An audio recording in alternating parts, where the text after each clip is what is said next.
안녕하세요. 교실에서 봐야 되는데 오늘도 이번 주에도 또 이렇게 온라인상으로 또 보게 됐습니다.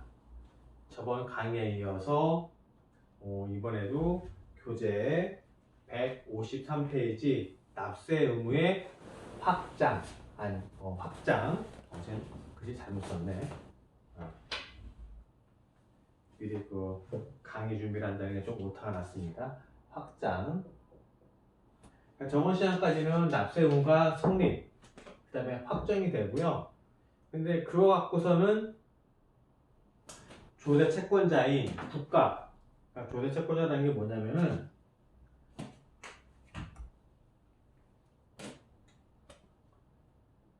국가가 있고요. 그 다음에 납세 의무자는 개인 아니면 기업이에요. 그죠?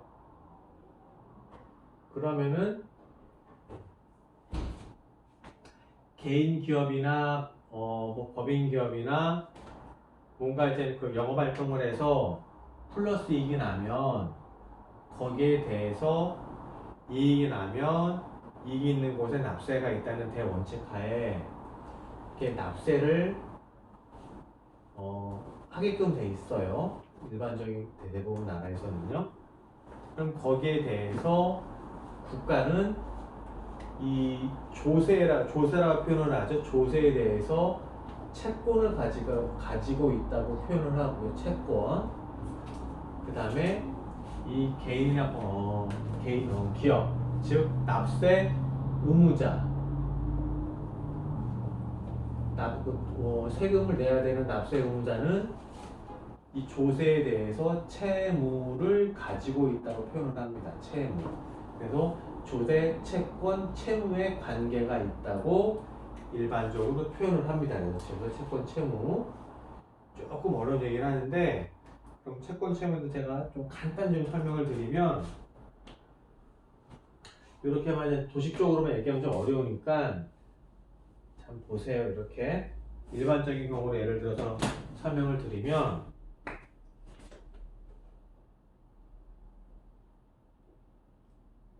집이 있습니다. 집이에요, 집. 이 집의 소유자는 A예요, A라는 사람이 B한테 이 집을 팔았어요. 이 정도는 다 이해되시죠? 그러니까 집을 팔았어요. 예를 들어서 집을 만약에 한 10억에 팔았다. 그러면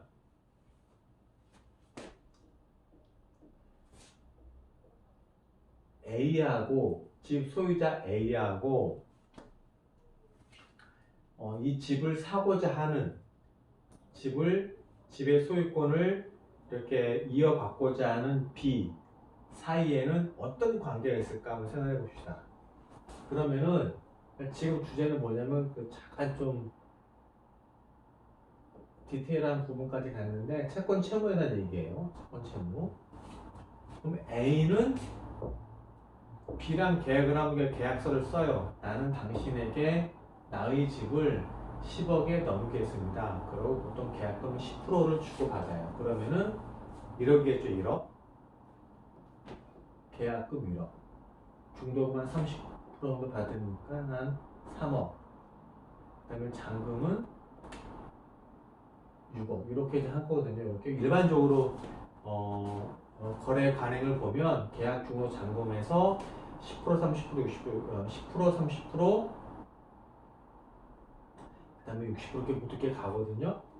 그럼 이렇게 되면 A하고 B의 관계는 어떻게 되느냐 한번 생각해 봅시다. 그러면은 다 이렇게 정상적으로 계약금, 중도금이 치러졌다고 가정을 하고요. 잔금이 남은 시점에 예를 한번 들어봅시다. 그러면은 이 잔금이 남았다고 하더라도 이 부동산의 등기의 소유자는 아직까지도 A로 돼 있어요. A요. 이 사람 명의로 돼 있어요. 왜?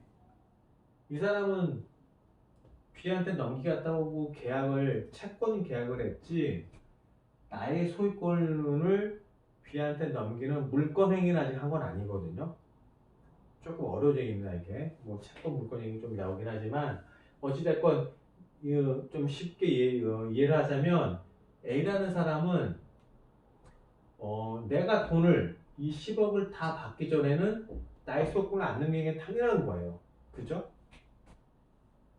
일단 A는 그냥 뭐 계약 중도금한 형식으로 일단 4억까지 받은 거예요. 전체 이 집의 가액에 대한 40% 정도만 받은 거죠. 반대로 B라는 사람 입장에서 생각을 해보면은 이 사람은 계약했을 당시에 이 집은 내 거다 라는 기대감을 가져요. 왜? 중도금, 잔금을 치르면 이 소유권이 나한테 넘어오겠구나 라고 하는 기대감을 갖습니다. 그렇지만 잔금을 다 치르고 소유권이 A에서 B로 이름이 넘어가기 전까지는 B라는 사람의 이름으로 여기 등기는 절대 될 수가 없어요. 그럼 B는 뭐냐면 기대만 가져요. 즉 그때는 뭐냐면 내가 1억 주고 3억 주고 한 채권, 내가 1억 주고 3억을 줬으니까 계약과 중도금에 대한 어떤 권리만 갖는 거예요. 권리만. 그죠? 자, 이거 어떤 얘기냐면은 이게 좀 이렇게 복잡한 얘기가 A 입장, B 입장 이렇게 나눠 생각하면 좀 복잡한 얘기지만 이렇게 편하게 생각하시면 한쪽만 입장에서만 생각하고 그거가 이해가 되면 반대로 생각하면 B 입장 생각이 됩니다. 자, A 먼저 좀 생각해 보시면 A는 자기 집을 계약 중도 잔금 이렇게 1억 3억 6억 이렇게 주고 팔겠다고 계약을 합니다. B랑. 근데 잔금을 다 받고 나의 소유권을 B한테 넘기기 전까지는 이 집에 대한 소유권 A한테 있어요. 그죠? A한테 있어요. 그럼 A가 주장할 수 있는 건 뭐냐면 이 사람은 나의 집, 이 집은 나의 집이다. A 집이다. 얼마든지 본인, B, 그리고 기타 제3자한테 얼마든지 얘기할 수 있고 다 인정이 됩니다. 그래서 이 사람은 소유권이 있어요. 그렇지만 계약서에 의해서 그쵸? B한테 나는 이 집을 팔겠다고 계약서를 썼기 때문에 A는 자 보세요. 집이 뭐 이렇게 내가 갖고 있지만 아무 모르는 제3자한테 야, 내 집억이 뭐 10억이다, 20억이다. 그러니까 10억 달라, 20억 달라 말을 못 하잖아요. 그죠? 그렇지만 A는 B랑 정식적인 계약 관계를 체결했기 때문에 A는 계약금, 계약 날짜에 뭐 계약금, 그 다음에 보통 한 달 뒤, 두 달 뒤 중도금 잔금이 있는데 그때마다 A는 B한테 3억, 중도금으로 3억 한 달 뒤에, 그 다음에 두 달 뒤에 잔금으로 6억을 청구할 수 있는 권리가 있어요. 청구할 수 있는 권리. 그거를 채권이라고 해요. 채권. 그죠? 내가 상대방한테 뭔가 권리를 행사할 수 있는 그런 말을 채권이라고 합니다. 반대로 B는 A가 요 계약 중도금에 대해서 1억, 3억, 6억 계약 중도 잔금에 1억, 3억, 6억을 청구를 하면 B는 거기에 응해서 1억 현찰을 금전을 돈을 1억, 3억, 6억을 줘야 돼요. 그러면은 B 입장에서는 뭐죠? 그거를 이행해야 되는 의무가 있는 거죠. 그걸 갖다 채무라고 해요. 채무. 그죠? 이렇게 보면은 채권 채무가 있는 거죠. 자, 이건 일반적으로 이해가 됩니다. 그런데 다른 시각에서 이렇게 좀 보면 자 봅시다. B가 1억, 3억, 6억 계약 중도 잔금을 넘겼어요. 그럼 B 입장에서는 돈만 이렇게 이제 뭐 계약서에 따른 돈만 넘긴 걸까요? 아니에요. 뭐냐면은 B 입장에서 보면은 채권 계약 중로 잔금에 대한 채무, 이 돈을 넘긴 것만큼 이 B 입장에서는 계약금 있을 때 이 집에 대한 전체 10%, 그렇죠? 전체 10%로 봤을 때, 그다음에 또 30% 이렇게 본인의 소유권이 확보된다고 생각합니다. 일반적으로 인정이 되고요, 통용이 됩니다. 그러면 거기에 보면은 이 B 입장에서도 채권이 발생하는 거야. 그걸 갖다가 암묵적인 채권이라고 해요. 아직 실현은 되지 않았지만 등기가 A에서 B로 넘어오진 않았지만 채권을 행사할 수 있는 권리를 갖고 있는 거예요. 반대로 이 A 입장에서는 이렇게 돈을 받았기 때문에 나의 소유권을 B한테 넘겨줘야 될 의무가 있구나 해서 이 사람 입장에서도 채무가 발생을 합니다. 이 상을 보시면 일반적으로는 요 1번 입장에서를 많이들 이렇게 생각을 하시고 이해가 되지만 요 2번 입장을 좀 뒤집어서 2번 입장에서 좀 이렇게 시각을 달리해서 보면 이 채권 채무라는 게 보세요. A 입장에서도 동시에 채권 채무가 발생을 하죠. B 입장에서는 채무가 발생하면 채권이 발생을 해요. 그렇기 때문에 이 쌍방 거래 관계지만 민간인에 대한 계약을 사건 계약은 사건, 개인사, 공적인 공, 개인사, 개인적인 관계에 대한 계약에 대한 사건 계약이라고 하는데 개인적인 권리 관계, 개인적인 계약에서는 항상 동시에 채권 채무가 발생을 합니다. 채권 채무가 그런 것처럼 요거는 개인적인 거에 대해서 이제 제가 말씀드렸지만 이 개인이 국가다. 요 B가 만약 국가다. 국가가 이제 만약에 조세 채권을 받는다. 당신이 이번에 뭐 집을 팔았다. 아니면은 법인세를 결산을 한다. 개인 기업이니까 개인 종합소득세를 결산을 한다. 그러면은 A에 대해서 이 B라는 국가는 채권을 가져요. 뭐냐? 당신 소득이 있으면 세금이 발생한다 라는 대원칙하에서 A라는 당신은 세금이 있습니다. 그러니 납부하십시오.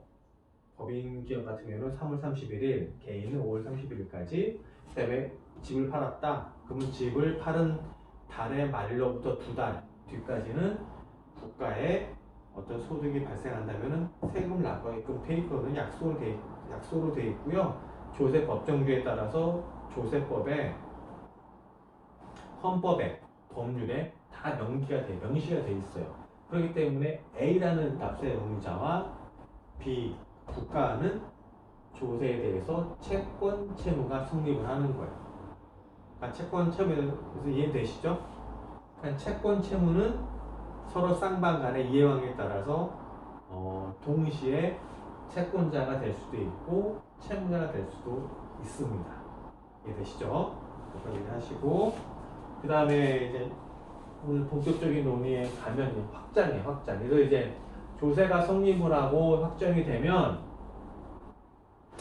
국가가 이제 그 조세를 잘 이제 걷어들여서 그 조세를 활용을 해서 재원이 확충이 돼서 요즘같이 코로나19나 해서 재난지원금이든지 아니면 실업급여든지 여러 가지 이제 정책적으로 많이 활용할 수가 있어요.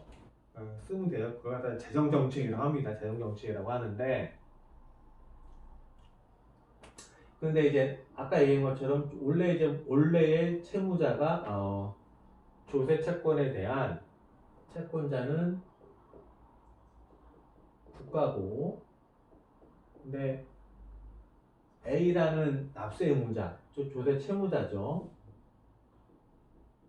조세 채무자 A가 있는데 이 사람이 이제 세금을 100원을 내야 돼요. 100원을 가정을 해보면 그래서 정상적으로 뭐 집을 팔았다 양도세, 법인기업을 운영을 한다 법인세 3월 30일까지, 개인기업을 운영을 한다 5월 30일까지 신고납부가 의무인데 벌써 100원이 발생했다고 가정을 하면 그 납부 기한까지 신고 납부를 해야 돼요 국가에.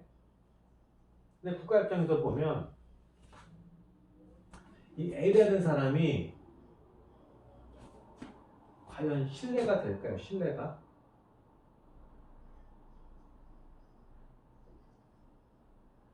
자, 봅시다. 국가는요, 안에 A라는 기업체가 있어요. 그죠? A, 기업체에 대한 대표가 A라고 가정을 하면, 이 기업이 잘 이렇게 회사 운영을 해서 세금을 납부해 주면 국가 입장에서는 땡큐예요. 그죠? 신경 쓸 게 없겠죠? 근데 만약에 A가 사업이 잘 되다가 갑자기 요즘처럼 코로나가 발생을 했어요. 어려워져요. 수출 기업인데 수출길이 막혔어요. 대미 수출, 대중 수출, 대유럽 수출이 다 막혔어요. 그렇게 가정을 한다면은 갑자기 이 회사는 뭐 영업이 안 되는 거예요. 매출이 안 일어나요. 그러면은 이익이 발생 안 하니까 세금을 낼 수가 없단 말이에요. 그럼 뭔가 이제 세금을 못 내면은 국가 입장에서는 맨 처음에 이제 일반적으로 한 연초 1월이나 2월 초에 1월 내지 한 2월 초까지 국가에서는 한 1년 동안에 어떻게 국가를 한국을 운영을 하겠다 확정을 하고요. 밑에 이제 산하 기관에 다 뿌립니다. 그건 다.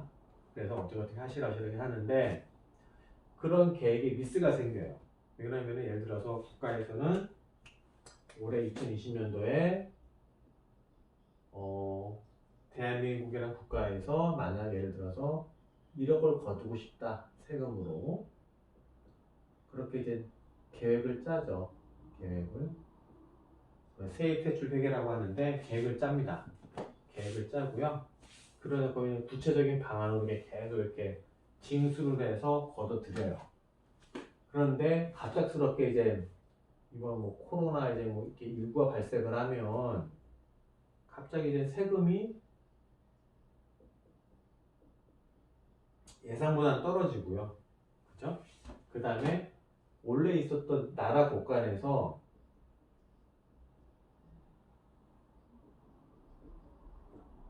국가재난지원금, 뭐 이제 개인당 뭐 40만원, 뭐 4인 가족이면 100만원, 이렇게 이제 재정 지출을 해요. 원래는 이런 게 예상되지 않았지만 예상되지 못한 급박한 경제 상황에서는 재정 지출을 할 수가 있어요. 그러니까 나라 곳간이 그만큼 재정 지출이 증가하면 할수록 나라 국가는 비죠. 그죠? 세금을 안 거쳐요. 그럼 나라 입장에서는 앞으로 뒤로 굉장히 어려운 상황에 직면하는 거예요. 이해되시죠? 그러니까 이런 경우도 국가 입장에서는 예상을 해야 되기 때문에 이 A라는 기업이 있을 때 A라는 대표자한테만 당신 세금 100원입니다 라고 확정을 해서 성립 확정이 돼서 걷어들이는 것도 중요하지만 만약에 이 사람 A라는 사람이 이걸 납세 의무를 이행을 못했을 때 납세 의무를 국가가 담보하기 위해서 그 다음에 후속 조치가 필요한 거예요. 그게 뭐냐? 조세 확장입니다. 조세 의무의 확장. 운할 때 이거는 확장. 이해되시죠? 흐름이 있어요. 흐름이. 성립이 되고 확정했으면 걷어들이는데 조세 체포된 국가에서는 안 될 것 같다. 이런 경우도 있을 수 있기 때문에 그러면 A 말고 다른 사람한테까지 조세 의무를 넓혀서 이 조세채권 100원을 확보하겠다라고 하는 게 조세채권의 확장이라는 정의입니다. 자, 그러면 또 형제 보시면 판가로 이번에 납세 의무 확장의 유형 이렇게 보시면 납세 의무의 승계 보시면 양가로의 납세 의무의 양가로 1번 납세 의무의 승계 동그라미 1번 개념 보시면 특정인의 권리와 기타 법률상의 지위가 그 내용에 불변된 상태로 타인에게 어떻게 이전이 된다? 포괄적으로 이전된다. 포괄적 동그라미 되게 중요한 의미입니다. 이게 중요한 단어고요. 근데 그 예로는 밑에 동그라미 2번에 기억이 나오는데요. 합병과 상속이 있습니다. 합병과 상속. 이렇게 보시면 이게 제가 이제 누차 여러분한테 말씀드리지만은 국어적으로는 단어는 이해가 될 수가 있지만 이게 법률적으로 이렇게 정의한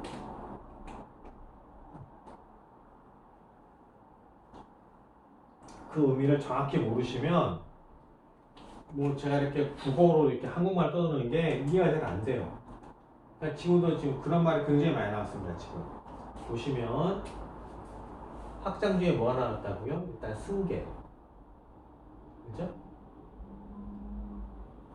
요거는 느낌으로 와요. 그냥 그 느낌 그대로 맞습니다. 이게 국어적으로는 맞아요. 부정의가 맞고요. 그 다음에 제가 또 어떤 용어가 중요하다 얘기를 하냐면은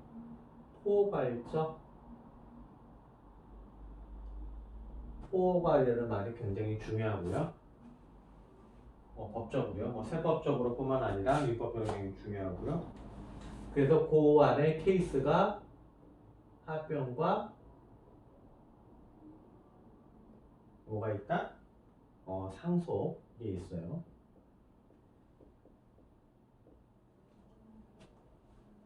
그러니까 이제 지금 여러분들이 이야기는 좀 굉장히 좀 까다로울 수가 있는데요. 제가 보시면 근데 이제 쉬워요. 이렇게 제가 말씀드린 것만 잘 들어보시면 이해가 쉽습니다. 원래는 이제 조세무가 A한테 확정이 됐어요. 근데 조세채권자 국가가 A랑 관련이 있는 사람인 예를 들어서 B하고 C예요. 근데 국가가 조세채권 확보하기 위해서 A한테만 뭔가 이제 조세 의무를 부과하자니 불안한 거야. 코로나19가 발생할 수도 있고 뭐 이렇게 여러 가지 조세권을 확보하기에 좀 쉽지 않은 경우가 있을 수 있기 때문에 안 되겠다. 안전장치를 해놔야겠다. 하고 해서 이제 B 또는 C한테까지 그 조세채권에 대한 의무를 넓힌 거예요. 넓힌 거. 그래서 확장이라고 하고요. 그 예가 합병과 상속이고요. 근데 이제 어떻게 되냐면 그 의미가 포괄적으로 드러납니다. 포괄적으로. 그게 뭐냐면 자 보세요. A가 이만큼을 갖고 있어요. 뭔가를요. 기업을 하는 기업. 기업을 운영하는 대표예요. 근데 B라는 사람이 있어요. 예를 들어서 A가 B한테 기업을 팔아요. 예를 들면 팔아요. 그러면은 생각해 봅시다. A가 B한테 판다는 거는 이 전체를 동그라미 안에 있는 걸 B한테 하나도 남김없이 다 판다는 거예요. 그죠? 이해되시죠? B 입장에서는 내가 A한테 이걸 A 업체 산다는 거는 그 입장에서는 이 A, 이 동그라미 안에 있는 거를 하나도 빠짐없이 내가 다 권리를 행사하겠다, 다 걷어들이겠다, 인수하겠다 그런 의미예요. 그죠? 그게 바로 러프하게 말씀드리면 합병입니다. 합병. 뭘 이제 업교 추진이라고 하는데 M&A 그런 의미가 있고요. 근데 이제 조금 디테일하게 들어가면 A가 B한테 본인의 기업을 파는데 약간 이 전체 사과 중에 여기 좀 썩었어. 넘기기도 애매모하고요. B 입장에서는 넘겨받기도 싫어. 그런 부분이 있을 수 있거든요. 썩은 사과라고 가정을 하면은. 그러면 이게 A가 B한테 다 넘어가는 거를 아까 처음 파란색으로 예를 든 거를 A가 B한테 넘어갈 때 포괄적으로 넘어간다고 얘기를 해요. 하나도 빠짐없이. 근데 이렇게 썩은 부분이 있다. 법적으로 나열은 되어 있지만 제가 이제 이해하기 쉽게 말씀드리는 거고요. 사과 중에 어떤 일부분이 썩었다. 근데 A가 B한테 팔고 싶다. 라고 했을 때 B가 만약에 이 썩은 사과를 샀다 라고 했을 때 포괄적으로 인수한 게 맞느냐? 그거는 경우에 따르지만 대부분은 가능합니다. 그래서 포괄적으로 인수한다고 봐요. 뭐 미수채권이나 기타 등등 뭐 세법이 달린 게 있어요. 그거는 상관이 없고 그 나머지 부분만 넘긴다면 포괄적으로 넘긴다고 인정을 해줍니다. 그래서 이게 포괄적으로 넘어가면 이 A가 갖고 있는 채권 채무는 B가 그대로 받아들이는 거거든요. 그럼 B는 A가 또하는 원래 갖고 있었던 세금에 대해서 B가 납부를 해야겠죠. 그래서 그 의미에서 조세 채권의 확장이 되는 겁니다. 자, 그러면 잠깐 좀 쉬었다가 또 그러면 다음 또 강의를 이어가도록 하겠습니다. 또 봅시다.